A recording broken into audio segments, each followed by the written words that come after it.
Gimana kabarnya? Frater harap adik-adik semuanya sehat. Amin. Kali ini kita akan bersama-sama Bina Iman SDK Santa Maria II. Untuk memulai bina iman kita pada hari ini, maka terlebih dahulu kita mempersiapkan hati kita untuk berdoa. Marilah kita berdoa dalam nama Bapa dan Putra dan Roh Kudus. Amin.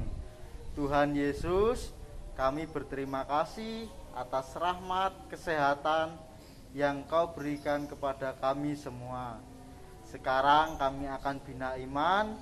Berkatilah agar bina iman ini menjadi bekal bagi kami untuk menjadi putra-putri Maria yang selalu bergembira.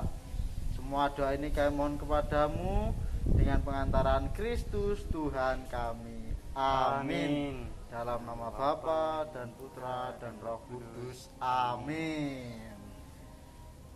Nah, sekarang kan bulan Oktober, berarti sekarang adalah bulan Rosario. Benar. Adik-adik ada yang tahu Rosario enggak? Nah, Rosario itu seperti ini. Nah, kalau Rosarionya seperti ini. Kalau doanya adik-adik tahu enggak? Nah, atau sejarahnya adik-adik tahu enggak?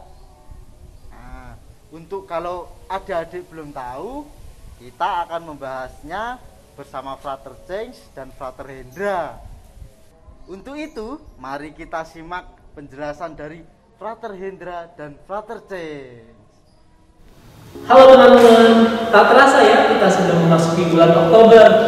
Nah, kemarin kan bulan September dalam gereja diperingati sebagai bulan kitab suci. Nah, sekarang bulan Oktober, teman-teman tahu dalam gereja bulan Oktober ini diperingati apa? Pasti di teman-teman di rumah ada yang sudah tahu ya, dan yang belum Frater akan memberitahu.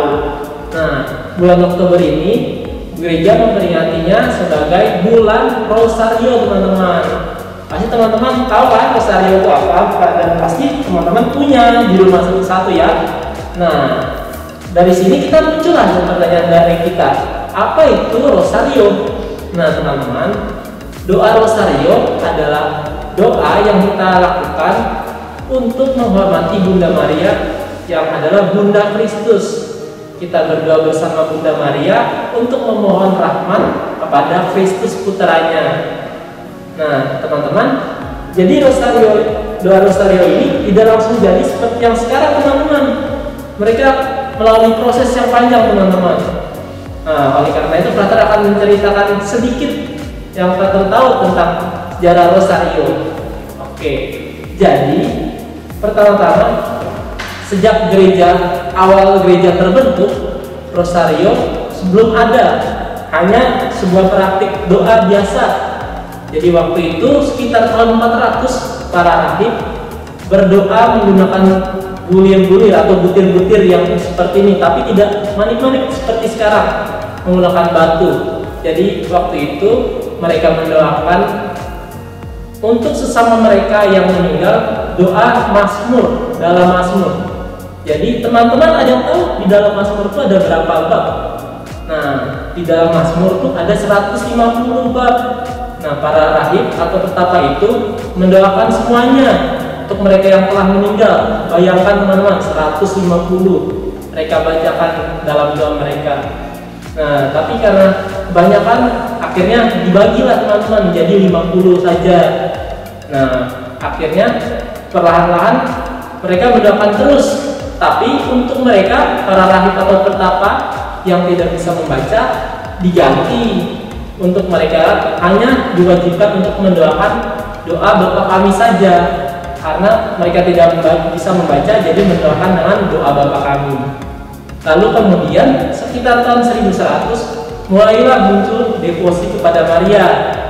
Mereka menggunakan juga manik-manik butir-butir seperti para petapa itu untuk mendoakan doa Salam Maria, teman-teman. Nah, doa Salam Maria ini mereka doakan sebanyak 150 atau 50 doa Salam Maria seperti yang dilakukan oleh para rahib atau pertapa awal-awal yang tadi Frater jelaskan. Sesudah itu, karena awalnya juga doa rosario ini yang butir-butir itu digunakan untuk mendoakan Bapa kami, dimasukkan juga ke dalamnya doa Bapa kami. Nah, pada tahun sekitar tahun 1100 sampai dengan 1400, devosi rosario mulai berkembang pesat di mana-mana, dan salah satu pewarta doa rosario ialah Santo Dominikus. Nah, teman-teman, kan kita sudah tahu dalam doa rosario ada 4 peristiwa yang kita gunakan, yaitu peristiwa sedih, gembira, terang, dan mulia. Nah, awalnya masih belum 4, teman-teman. Awalnya hanya 3 peristiwa saja, sedih, gembira, dan mulia. Peristiwa terang baru ada pada tahun 2002. Peristiwa terang ini ditambahkan oleh Paus Yohanes Paulus yang kedua. Nah, sampai sekarang peristiwa-peristiwa inilah yang kita doakan, teman-teman. Nah, teman-teman, tadi kan kita sudah menjelaskan sejarah singkat tentang rosario. Sekarang kita juga ingin menjelaskan kenapa bulan Oktober dipilih sebagai bulan untuk memperingati bulan rosario. Nah, ada ceritanya, teman-teman. Pasti belum pada tahu kan? Nah, oleh karena itu Frater akan menjelaskannya sedikit. Jadi, teman-teman, pada tahun 1571, tepatnya pada tanggal 7 Oktober, terjadi pertempuran yang sengit dan besar antara pasukan-pasukan dari kerajaan Kristen di Eropa dengan pasukan Turki Ottoman dari Asia. Pada saat itu, di Lepanto, pasukan orang-orang Eropa terdesak. Mereka kalah jumlah melawan jumlah yang sangat besar dari pasukan Turki Ottoman. Nah, karena mereka merasa gelisah dan sudah mulai merasa akan kalah, Paus Pius pun mendengar kabar itu, dan dia mengajak para umat untuk mendoakan doa rosario untuk keselamatan dan kemenangan dalam peperangan di Lepanto. Nah, Paus Pius mengajak para umat berdoa bersama dalam Basilika Santa Maria Maggiore dari pagi sampai sore sampai malam. Mereka semua mendoakan doa rosario untuk keselamatan dan kemenangan para pasukan. Nah, mukjizat pun terjadi, teman-teman. Pasukan Kristen yang sedikit berhasil mengalahkan dan memukul mundur pasukan Turki. Sejak saat itu ditetapkanlah tanggal 7 Oktober sebagai Pesta Santa Maria Ratu Kemenangan, dan pada akhirnya diganti menjadi Pesta Santa Maria Ratu Rosario. Hal ini ditujukan sebagai bentuk rasa syukur kepada Bunda Maria karena telah mendengarkan doa-doa anaknya.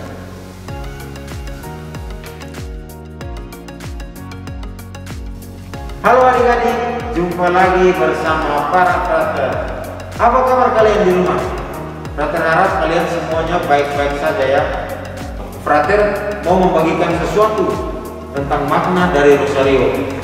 Mungkin ini juga bermanfaat bagi kalian atau adik-adik yang akan menerima komunion pertama. Jadi frater akan memberi sedikit pelajaran tentang butir-butir rosario ini, supaya kalian semua tahu dari kelas 1 sampai kelas 6. Jadi frater memberi tentang rosario ini mulai dari salib. Salib ini berarti bahwa Yesus berani mati di kayu salib karena dia percaya akan keselamatan manusia. Jadi kita semua dianjurkan untuk berdoa, aku percaya. Jadi setiap kali doa rosario diawali dengan dalam nama Bapa atau tanda keselamatan Kristus. Terus butir yang kedua adalah kemuliaan. Kalian tahu doa kemuliaan tidak? Kemuliaan itu kemuliaan kepada Bapa dan Putra dan Roh Kudus. Dan kita menjawab seperti pada permulaan, sekarang, selalu, dan sepanjang segala abad. Amin. Dan 3 butir pertama yang di atas kemuliaan ini adalah 3 kali Salam Maria. Terus di atas 3 kali Salam Maria ini kita doakan kemuliaan seperti yang tadi sudah frater ajarkan, kemuliaan kepada Bapa dan Putra dan Roh Kudus. Lalu di sini ada banyak sekali butir-butir butir-butir rosario. Jadi kira-kira jumlahnya ada berapa ya? Mungkin ada 59 ya. Jadi setiap butir ini kita doakan 10 kali Salam Maria dalam satu peristiwa. Jadi ada 5 peristiwa, jadi semuanya ada 50 butir ditambah dengan 4 kemuliaan. Jadi semuanya 59.